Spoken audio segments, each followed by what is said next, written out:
அனைவருக்கும் முதல் கண் வணக்கம். நான் Nirmal Rajan. Welcome to my channel Nirmal சமையல். நம்ம என்ன பண்ண போறோம் பார்த்தீங்கன்னா சிக்கன் ஷவர்மா பண்ண போறோம். எவ்வளோ ஈஸியாக பண்ணணும்னு பார்க்க போறோம். இந்த சேனலை புதுசாக பார்க்குறீங்கன்னா மறக்காம சப்ஸ்கிரைப் பண்ணி பாருங்க. இப்போ நம்ம வீடியோக்குள்ள போகலாம். ஃபர்ஸ்ட் சிக்கனை ஊற வச்சுக்கலாம். அதுக்கு நான் 1/4 கிலோ சிக்கன் எடுத்துருக்கேன். இந்த மாதிரி பிரஸ்ட் பீஸ் வாங்கிக்கோங்க. 1/2 teaspoon ginger garlic paste add பண்ணிக்கலாம். ஒரு 2 டீஸ்பூன் தயிர் ஆட் பண்ணிக்கலாம். 1/2 டீஸ்பூன் காஷ்மீரி சில்லி பவுடர் போட்டுக்கிறேன். நீங்கள் வீட்டு மிளகாத்தூள் கூட நார்மல் மிளகாத்தூள் கூட போட்டுக்கலாம். ஒரு பிஞ்ச் மஞ்சள் தூள், 1/4 டீஸ்பூன் கரம் மசாலா, தேவையான உப்பு நான் 1/4 டீஸ்பூன் சேர்த்துருக்கேன். இதெல்லாம் நல்லா மிக்ஸ் பண்ணிக்கலாம். நீங்கள் நார்மல் சில்லி பவுடர் போடுறீங்கன்னா மிளகுத்தூளை வந்து கம்மி பண்ணிக்கோங்க. நான் காஷ்மீரி சில்லி பவுடர் போட்டிருக்கனால நான் 1/4 டீஸ்பூன் மிளகுத்தூள் சேர்த்துருக்கேன். இதை வந்து 2 மணி நேரம் ஊற வச்சுக்கலாம் ஃப்ரிட்ஜில். இப்போ நம்ம ஷவர்மாவுக்கு தேவையான குபு செய்யணும். அதுக்கு வந்து மைதா மாவு ஆட் பண்ணிக்கலாம். 1/4 கிலோ மைதா மாவு. தேவையான அளவு சால்ட் ஆட் பண்ணிக்கலாம். இந்த சால்ட்டை நல்லா அந்த மாவில் மிக்ஸ் ஆகிறதுக்கு நம்ம கை போட்டு மிக்ஸ் பண்ணிக்கலாம். நம்ம தேவையான அளவு தண்ணி ஊற்றி பிசைஞ்சு எடுத்துக்கலாம் மாவு.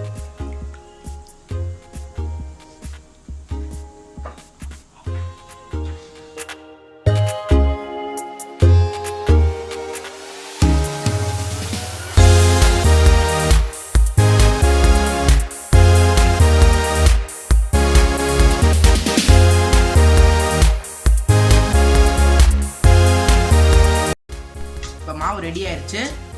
இதில் லைட்டாக ஆயில் சேர்த்துக்கலாம். ஆயில் சேர்த்துட்டு இதை ஒரு 2 மணி நேரத்துக்கு அப்படியே ஊற வச்சிடலாம்.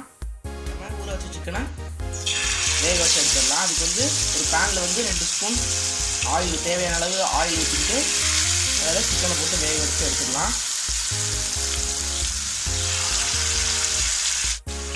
ஆயில் வந்து மிதமான மீடியம் ஹீட்டில் இருக்கும் போது தான் நம்ம போடணும். ரொம்ப ஹீட்டை போட்டிங்கன்னா டக்குன்னு சிக்கன் வந்து கருகிடும். சிக்கனை வந்து ஒரு சைடு 2 மினிட்ஸ், ஒரு சைடு 2 மினிட்ஸ், இன்னொரு சைடு 2 மினிட்ஸ் மாதிரி வேக வச்சு எடுத்துக்கோங்க.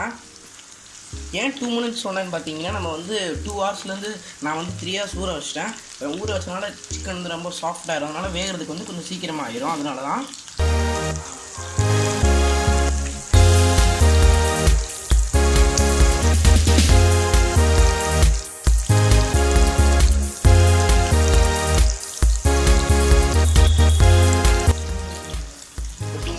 திருப்பி போட்டுடலாம்.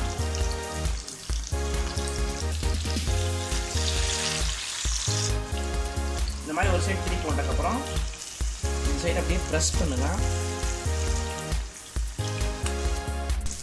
இப்போ இதை எடுத்துடலாம்.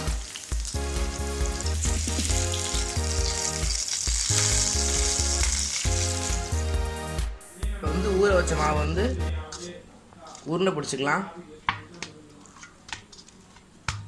இது வந்து ஒரு 4 உருண்டை வரும்.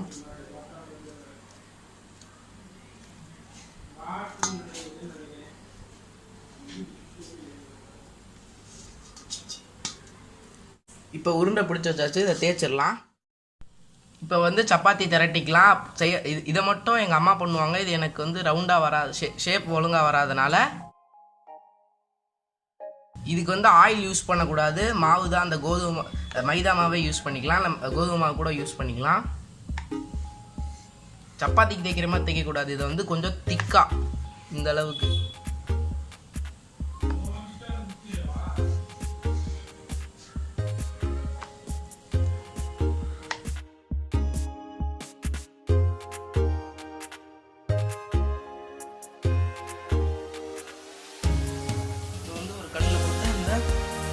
பூசை எடுத்துக்கலாம் வேக வச்சு. நீங்கள் திரட்டி வச்சோடனே செஞ்சுருக்கீங்கன்னா அது வந்து சுருங்கி போகும் மைதானால. ஆயில்லாம் விட்டு சுடக்கூடாது. இதை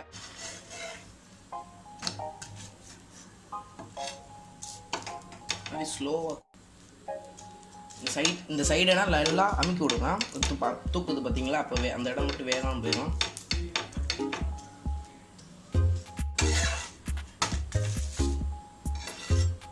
இப்போ வந்து இது வெந்துருச்சு, இதை எடுத்துடலாம். இப்போ வந்து ஒரு பவுலில் கேபேஜ் ஆட் பண்ணிக்கலாம்.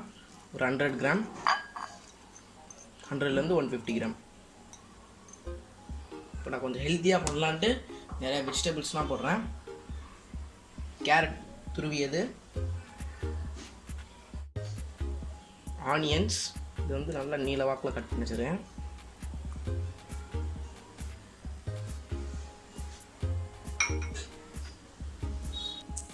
இப்போ வந்து கட் பண்ணி வச்ச சிக்கன் நம்ம வேக வச்சோம் பார்த்தீங்களா, அதை வந்து கட் பண்ணி இதில் ஆட் பண்ணிக்கலாம். இப்போ வந்து மயோனைஸ் ஆட் பண்ணிக்கலாம். இந்த ஷவர்மாவுக்கு மெயின் வந்து மயோனைஸ் தான். ஒரு 200 கிராம். நான் வந்து இன்றைக்கி வந்து பாட்டிலில் வந்து மயோனைஸ் ரெசிபி வேணும்னா கேளுங்க, உங்களுக்கு தெரிஞ்சாலும் பண்ணிக்கோங்க. கடையிலையும் நிறைய டிபார்ட்மெண்ட் ஸ்டோர்லேயும் கிடைக்குது. எக்லெஸ் கிடைக்குது,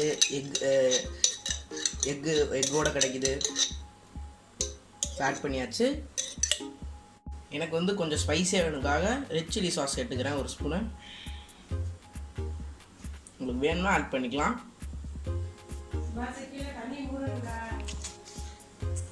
இதை வந்து நல்லா மிக்ஸ் பண்ணிக்கலாம்.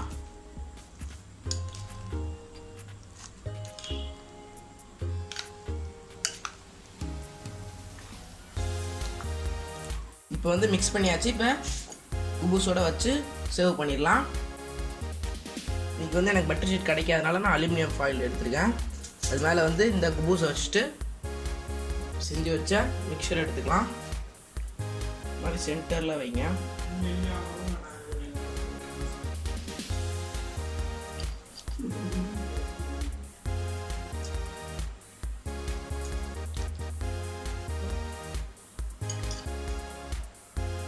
இந்த மாதிரி வச்சுட்டு இது வந்து இந்த மாதிரி ரோல் பண்ணுங்க. ரோல் பண்ணிட்டு இந்த அலுமினியம் ஃபாயில் எடுத்து இதை வந்து ரோல் பண்ணிக்கலாம்.